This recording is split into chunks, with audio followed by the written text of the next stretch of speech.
El sonido de las notificaciones era lo único que rompía el silencio en el pequeño apartamento de Mateo.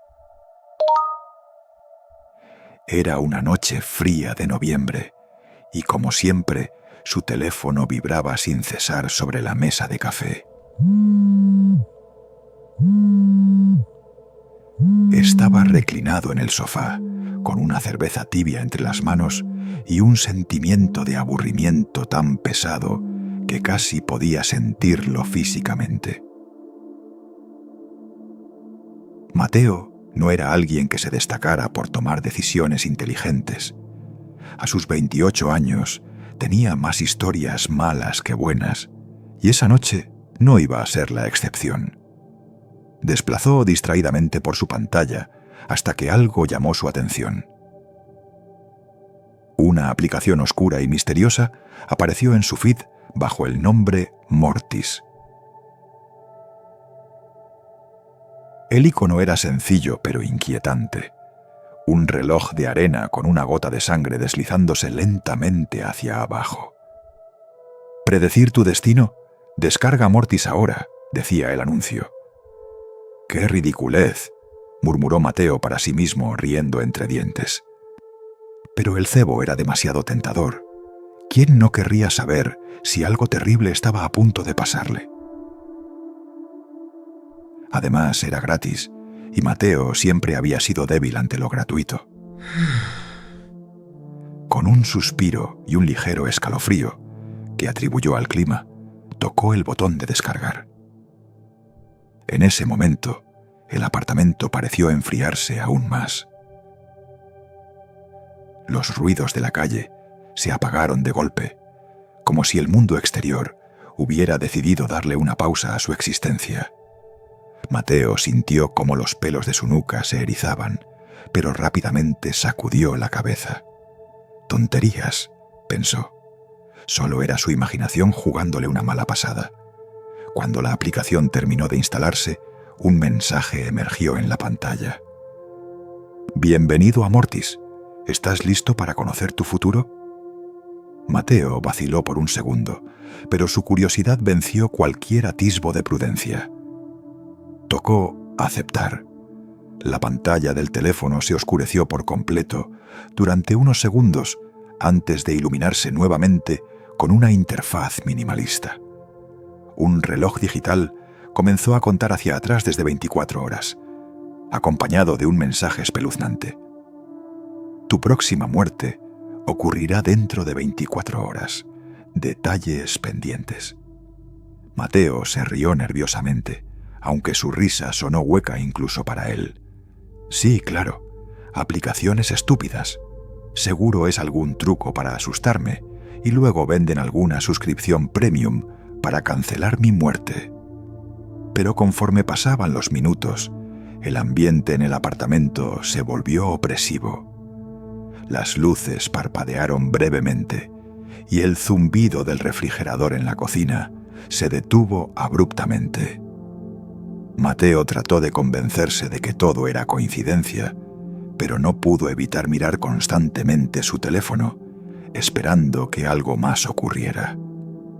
A las 3:17 de la mañana, justo cuando estaba a punto de dormirse, el celular vibró con fuerza.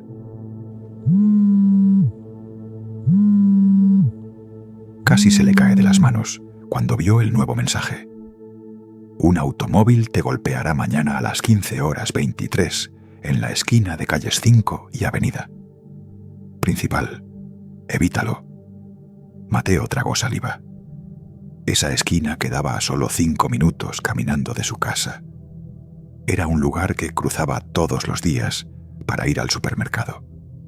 La precisión del mensaje lo hizo sentir incómodo, pero no tanto como para tomárselo en serio. Después de todo, ¿qué probabilidades había de que eso realmente pasara? «Solo es una estupidez», se repitió mientras dejaba el teléfono sobre la mesita de noche. «Mañana ni siquiera voy a salir».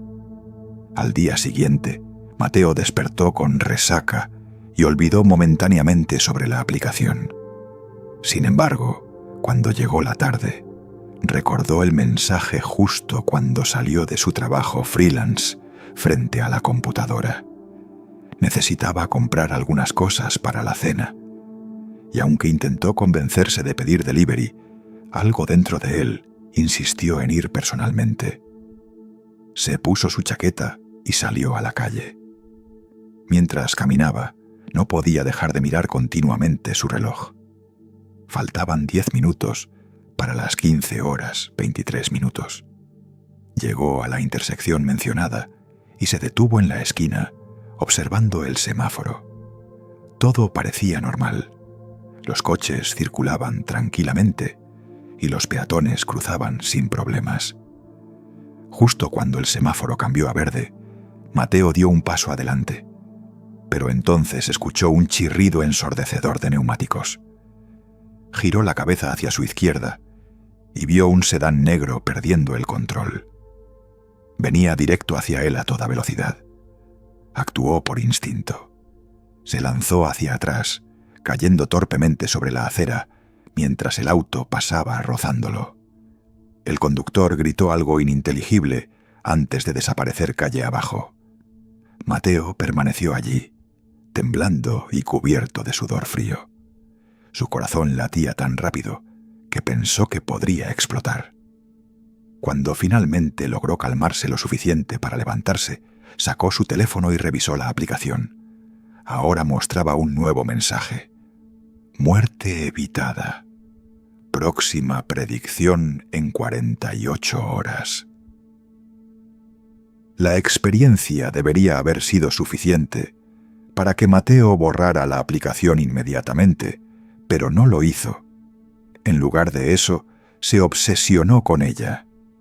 Empezó a investigar en foros online y descubrió que otras personas también habían descargado Mortis. Algunos compartían sus experiencias, advertencias específicas que les salvaron la vida, detalles escalofriantes que parecían imposibles de predecir sin acceso a información privilegiada. Uno de esos testimonios le heló la sangre. Un usuario escribió: «La app me dijo que moriría ahogado en mi baño. Pensé que era una broma, pero ayer encontraron mi cuerpo flotando en la bañera. Nadie sabe cómo llegué allí. Yo odio el agua». Mateo cerró la página rápidamente, pero ya era demasiado tarde. La semilla de la paranoia había germinado en su mente. Decidió probar algo diferente. Compartió la aplicación con su amigo más cercano, Andrés, un tipo escéptico que siempre se burlaba de las supersticiones. Si alguien podía demostrar que todo era una farsa, ese era Andrés. «Vamos, hombre, esto es ridículo», dijo Andrés después de instalarla. «¿Crees que esta basura realmente funciona?». Mateo no respondió. Simplemente esperó. 2 días después recibió una llamada de la policía. Andrés había muerto en un extraño accidente doméstico. Una lámpara defectuosa había prendido fuego a su colchón mientras dormía. La aplicación había predicho exactamente eso. Después de la muerte de Andrés, Mateo supo que ya no podía escapar. La aplicación seguía funcionando en su teléfono, implacable, enviándole nuevas advertencias cada vez más crueles.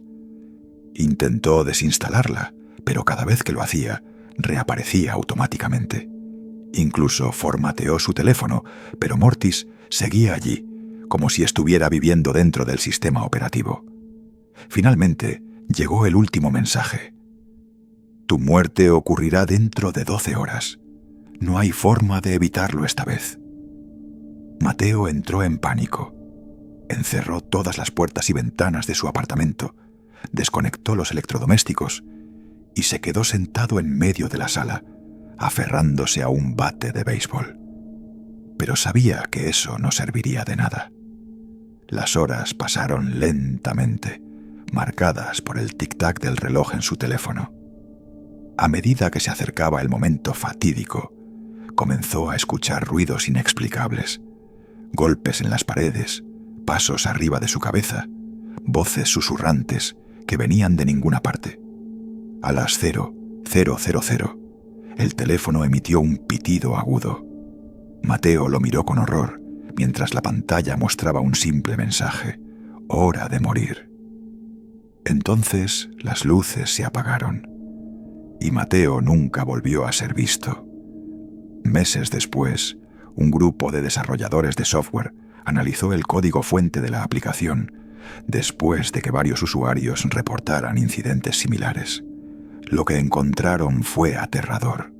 Mortis no era una simple aplicación.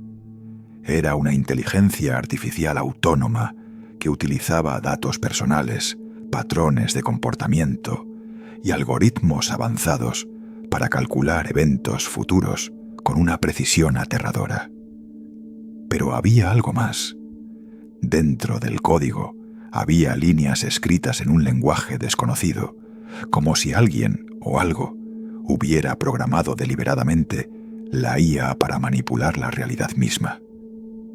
Hoy en día, nadie sabe quién creó Mortis. Lo que sí se sabe es que sigue disponible en las tiendas de aplicaciones, oculta bajo diferentes nombres. Cientos de personas la han descargado sin darse cuenta de lo que están trayendo a sus vidas. ¿Y tú? ¿Estás seguro de que no la tienes en tu teléfono?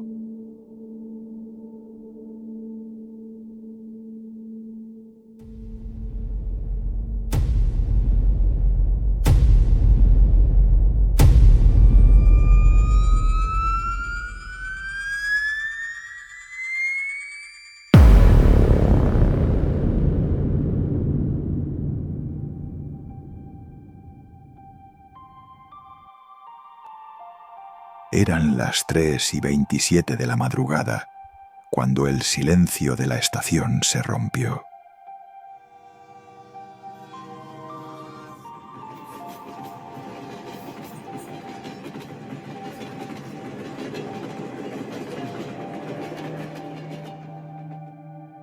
El reloj digital de la pequeña caseta del jefe de turno parpadeaba con una luz agonizante, como si supiera lo que estaba por ocurrir. Martín, un joven empleado de mantenimiento que trabajaba en turnos nocturnos para pagar sus estudios, estaba recostado en una vieja silla de oficina, con los pies sobre el escritorio y los auriculares puestos. Escuchaba música suave, esas canciones relajantes que uno usa para no quedarse dormido mientras hace guardia. Pero entonces llegó el sonido.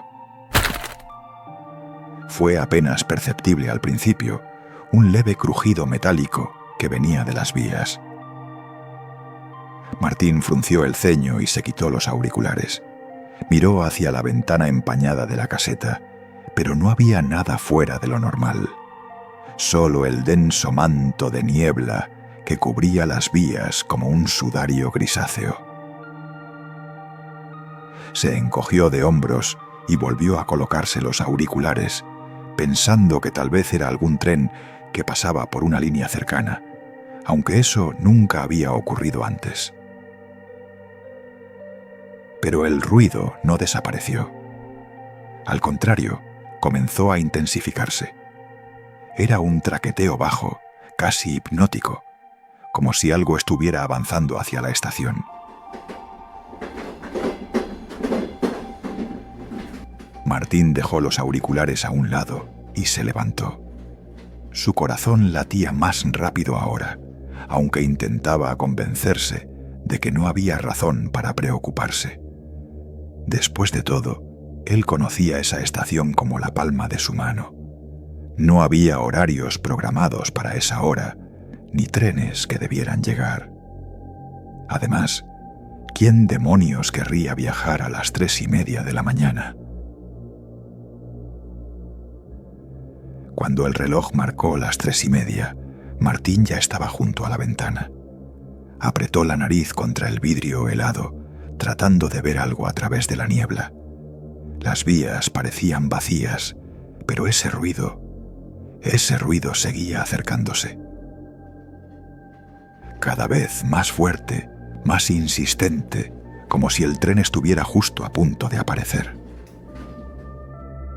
«No puede ser», murmuró Martín para sí mismo, aunque su voz temblaba. Entonces, justo cuando el reloj dio las 3:33, el sonido cambió. Ya no era solo un traqueteo metálico, ahora había algo más. Un chillido agudo, como el de frenos oxidados que se resisten a detenerse. Y luego un rugido ensordecedor que hizo vibrar el suelo bajo sus pies. Martín retrocedió, tropezando con su silla. Cayó al suelo, pero no apartó la mirada de la ventana, porque allí, emergiendo de la niebla como una aparición, estaba el tren.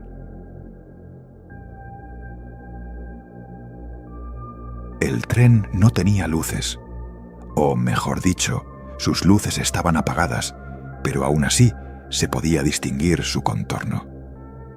Era largo, muy largo, con vagones decrépitos que parecían hechos de hierro corroído. Las ventanas estaban negras, como si alguien hubiera pintado el cristal con tinta oscura. Pero lo más extraño de todo era que no emitía ningún tipo de humo o vapor. Ni siquiera parecía estar funcionando, como si flotara sobre las vías en lugar de moverse por ellas. Martín sintió como su piel se erizaba. Quiso gritar, pero su garganta estaba seca, bloqueada por el miedo. Intentó alejarse de la ventana, pero sus piernas no respondían. Estaba paralizado, atrapado en ese momento eterno, mientras el tren seguía avanzando lentamente hacia la estación. Finalmente, el tren se detuvo.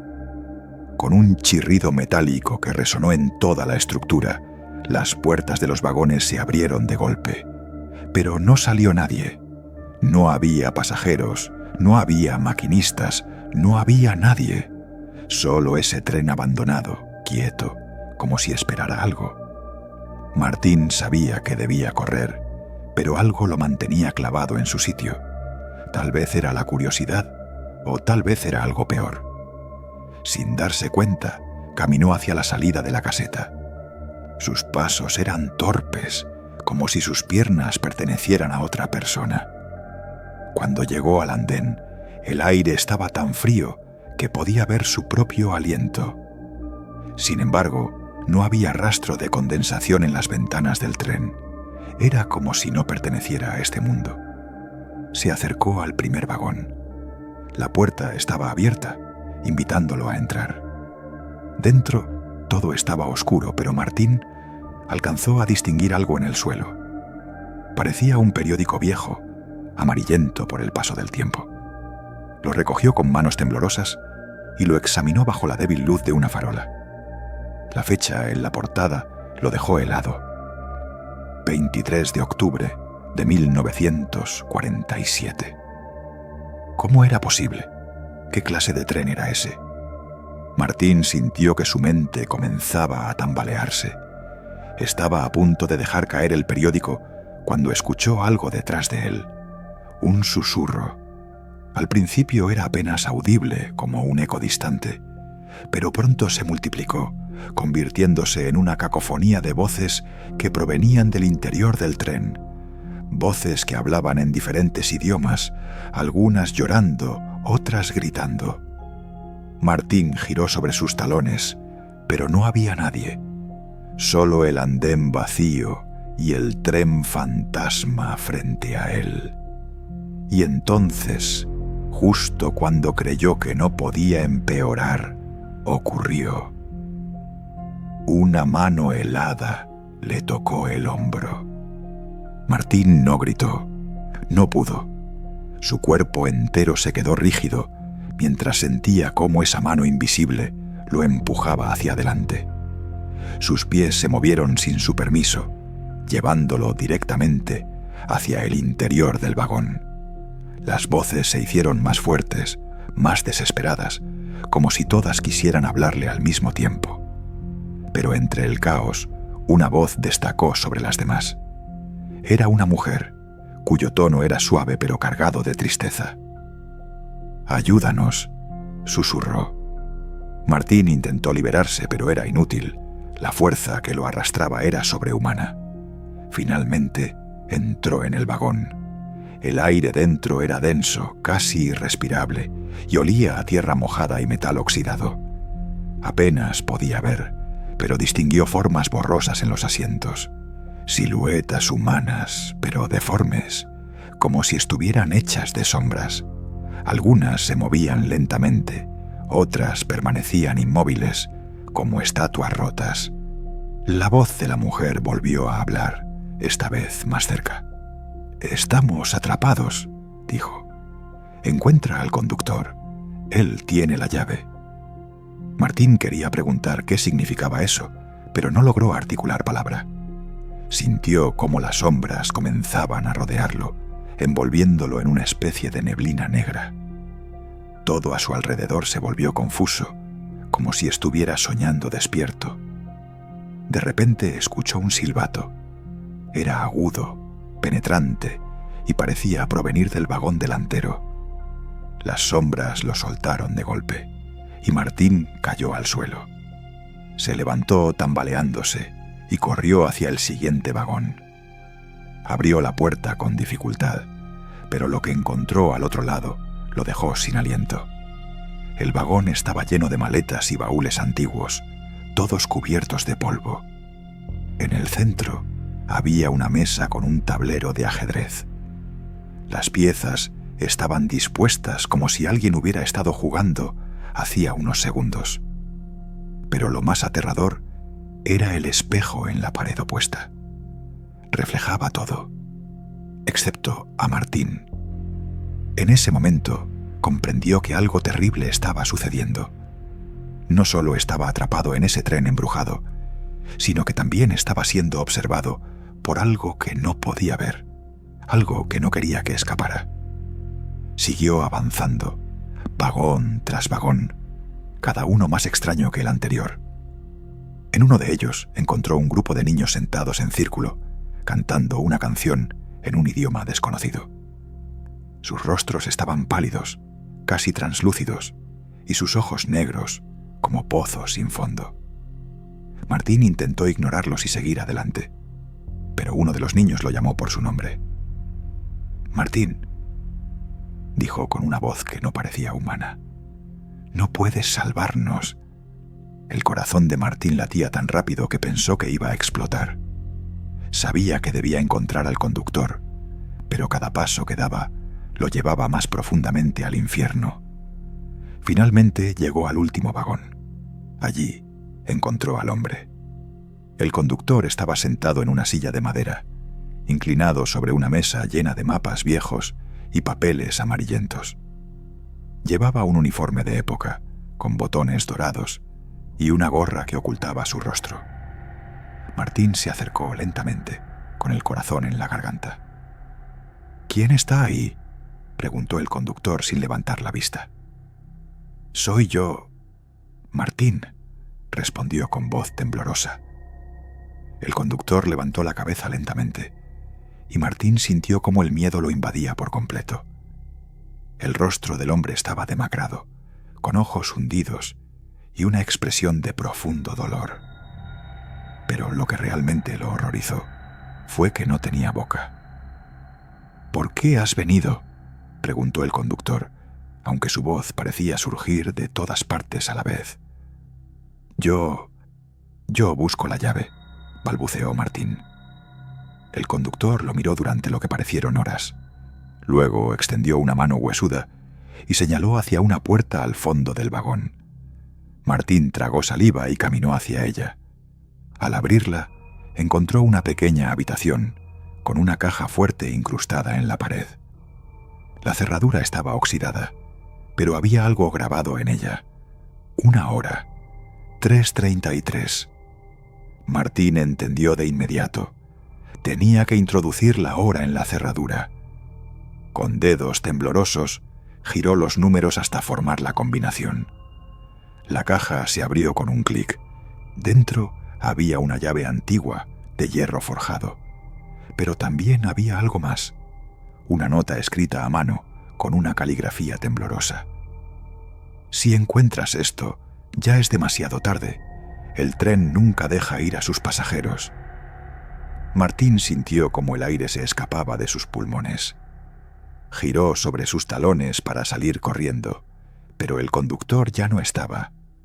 En su lugar había una figura alta y oscura que bloqueaba la salida. «Bienvenido al tren fantasma», dijo la figura con una voz que parecía un millar de susurros. Antes de que Martín pudiera reaccionar, la figura extendió una mano larga y esquelética y lo arrastró hacia la oscuridad.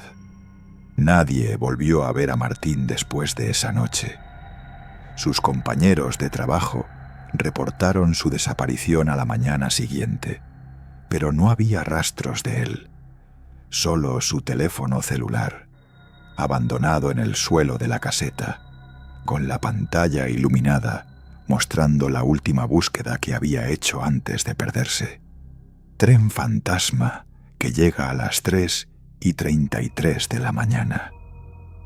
Desde entonces, muchos han afirmado haber visto el tren embrujado en esa estación. Algunos dicen que si escuchas el silbato a medianoche, significa que el tren está buscando nuevos pasajeros. Otros aseguran que si alguna vez te subes, nunca podrás bajarte. Lo único que todos coinciden es en una cosa: el tren siempre llega a las 3:33 de la mañana. ¿Te atreverías a esperarlo?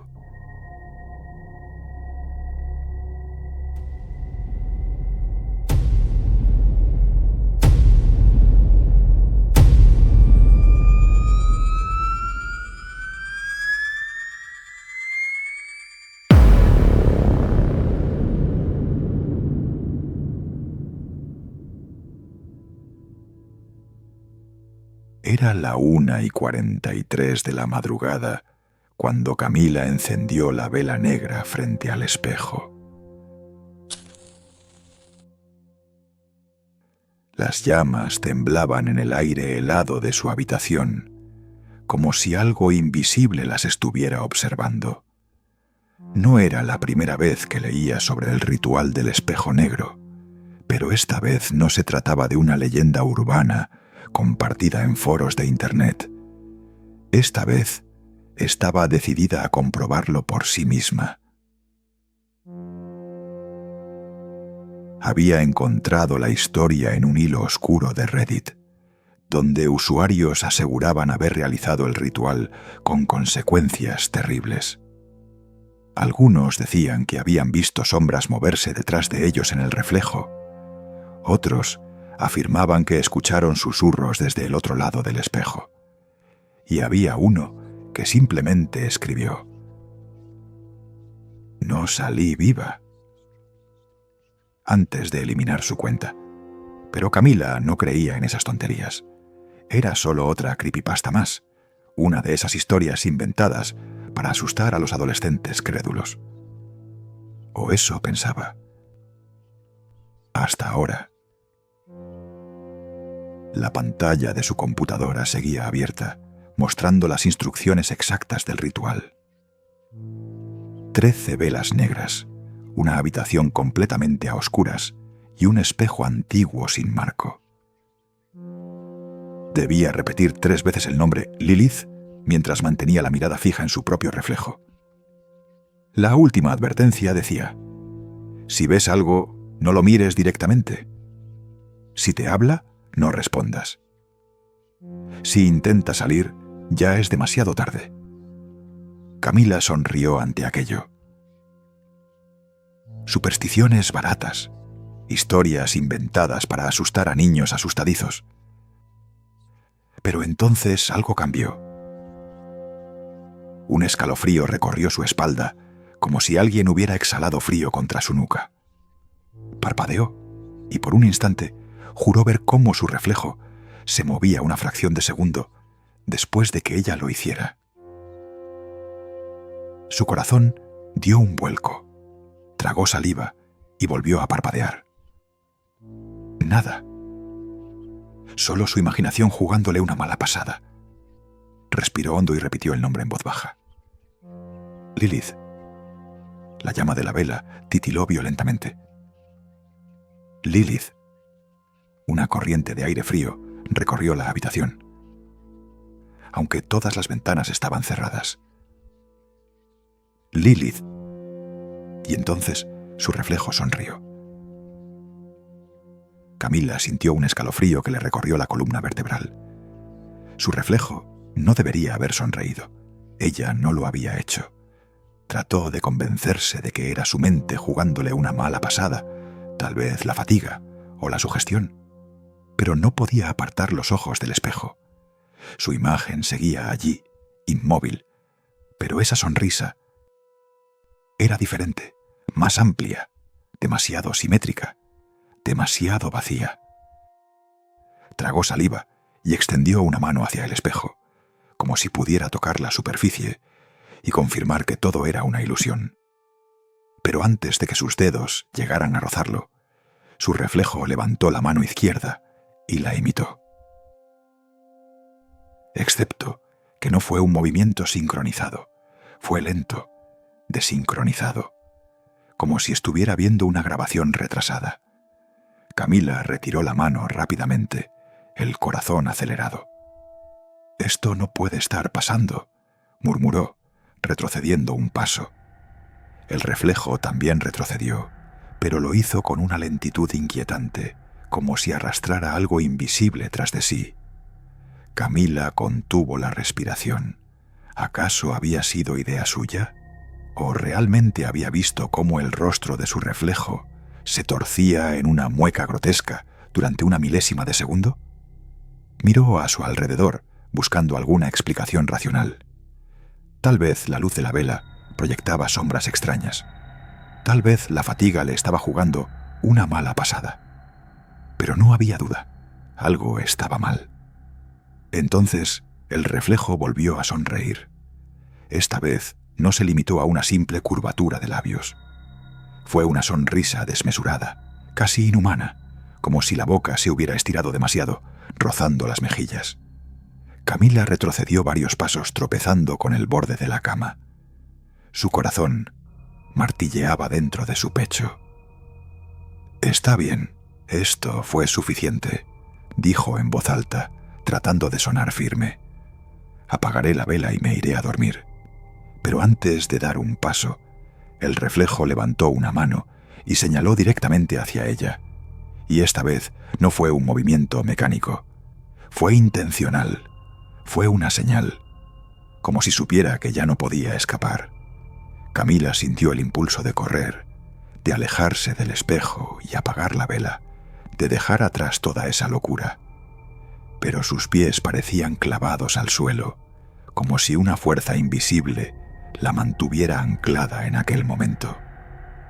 El reflejo continuaba observándola, con aquella sonrisa inquietante dibujada en su rostro. Entonces escuchó algo. Fue apenas un murmullo, débil y distorsionado, como si viniera desde muy lejos.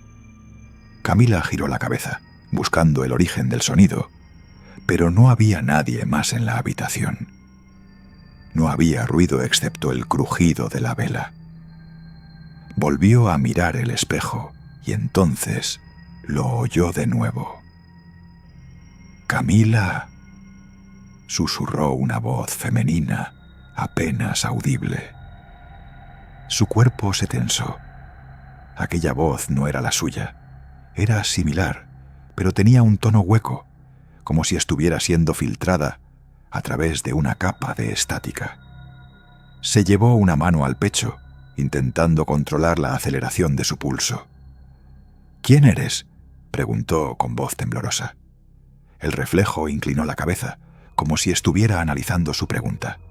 Luego respondió con una voz que no parecía provenir de sus labios, sino directamente del espejo. «Soy tú». Camila retrocedió un paso sacudiendo la cabeza.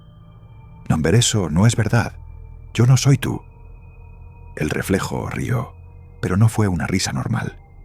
Fue una carcajada hueca, desprovista de emoción, como si cada sonido estuviera retorcido y fuera una burla de lo que debería ser.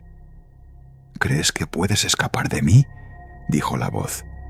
He estado aquí todo este tiempo, detrás de ti, dentro de ti. Camila negó con la cabeza, intentando bloquear aquellas palabras. No podía ser real. Era su mente jugándole una mala pasada, producto del estrés, del miedo, de la sugestión.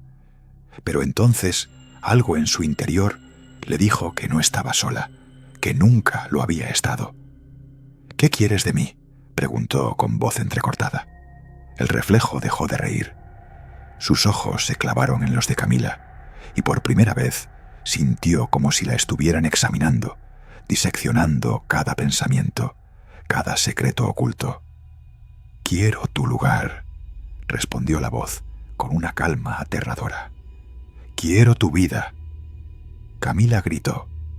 El grito de Camila se ahogó en un sonido gutural, como si algo invisible le estuviera apretando la garganta. Sus manos subieron instintivamente a su cuello, rasguñando el aire en busca de alivio, pero no había nada físico que la estuviera atacando. Era como si una fuerza sobrenatural la estuviera estrangulando desde dentro. Sus piernas flaquearon y cayó de rodillas, golpeándose contra el suelo con un fuerte impacto. Mientras luchaba por respirar, sintió una sensación helada que comenzaba en su nuca y se extendía rápidamente por su cuerpo. Era como si miles de agujas frías se clavaran en su piel, atravesando músculos y huesos, invadiendo su sangre. Cerró los ojos con fuerza, rogando que aquello terminara, pero entonces escuchó la voz nuevamente, pero esta vez no venía del espejo, estaba dentro de su cabeza. «Te dije que no podrías escapar», susurró Lilith, con un tono cargado de satisfacción. «Ahora te convertirás en mi reflejo». Camila intentó gritar, pero no podía emitir ningún sonido. La presión en su garganta aumentó y su visión comenzó a nublarse. Sus sentidos se distorsionaron. El mundo a su alrededor pareció desvanecerse, como si estuviera perdiendo contacto con la realidad. Lo último que vio antes de caer en la oscuridad fue su reflejo, todavía sonriendo, todavía observándola con aquellos ojos vacíos. Cuando despertó, ya no estaba en su cuerpo. Se encontraba atrapada en el espejo. Desde ese lugar oscuro, veía cómo ella, su reflejo, caminaba por la habitación, inspeccionando cada rincón con una expresión de triunfo. Camila quería gritar, exigir que se detuviera, pero no tenía voz.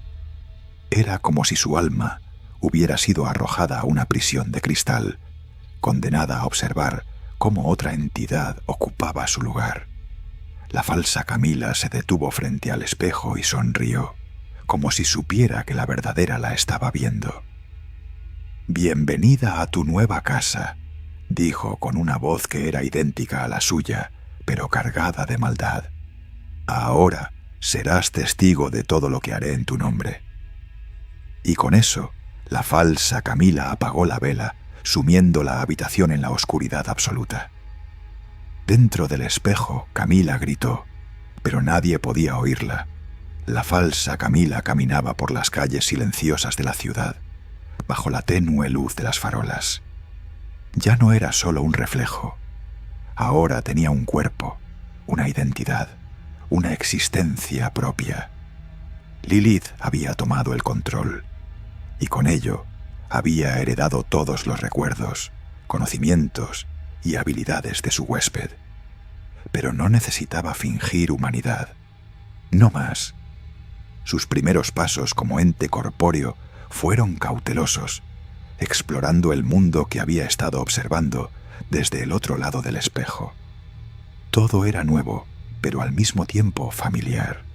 Podía sentir el aire frío rozando su piel, podía percibir el olor de la humedad en el pavimento, podía escuchar los latidos de su corazón, aunque sabía que no era suyo. Era un préstamo temporal, un vehículo para cumplir su propósito. A medida que avanzaba, notó cómo los transeúntes la miraban con curiosidad, algunos con incomodidad. No era su apariencia lo que los inquietaba, sino algo más profundo, algo que ni siquiera podían explicar. Era como si una parte de ellos reconociera que no pertenecía a este mundo. Un escalofrío recorría la espina dorsal de quienes cruzaban su camino, una sensación de peligro que no podían definir. Pero Lilith no buscaba pasar desapercibida, buscaba expandirse. Se detuvo frente a un pequeño café que aún permanecía abierto, con un hombre mayor limpiando el mostrador. Sin dudar, entró. El dueño levantó la vista, sorprendido por la repentina visita. «Buenas noches», dijo él con una sonrisa cansada. «¿En qué puedo ayudarte?» Lilith lo observó con atención, como si estuviera midiendo su valor. Luego, sin decir una palabra, caminó directamente hacia el espejo, colgado en la pared detrás del mostrador. Era un espejo antiguo, con marco de madera tallada, y en cuanto posó sus dedos sobre la superficie, sintió el poder fluir a través de ella. El hombre frunció el ceño. «¿Sucede algo?» Lilith no respondió. En cambio, su reflejo se movió independientemente de ella, extendiendo una mano hacia el interior del espejo. Una grieta apareció en la superficie, como una telaraña que se expandía lentamente. El dueño del café retrocedió, confundido y asustado. «¿Qué demonios?» Pero ya era demasiado tarde. Una figura emergió del espejo, envuelta en sombras, con ojos vacíos y una sonrisa retorcida. Lilith había creado un nuevo portal, una puerta entre mundos, y ahora otras entidades como ella podían cruzar. El grito del hombre se perdió en la noche. La noticia se propagó como un reguero de pólvora. Un hombre había muerto en su propio café, víctima de una muerte inexplicable. Los testigos describían escenas imposibles, espejos que se rompían solos, sombras que se movían sin fuente de luz, y un grito que resonó durante minutos antes de extinguirse abruptamente. La policía no encontró explicación lógica. La autopsia reveló signos de terror extremo, como si hubiera muerto de puro miedo. Pero no fue el único caso.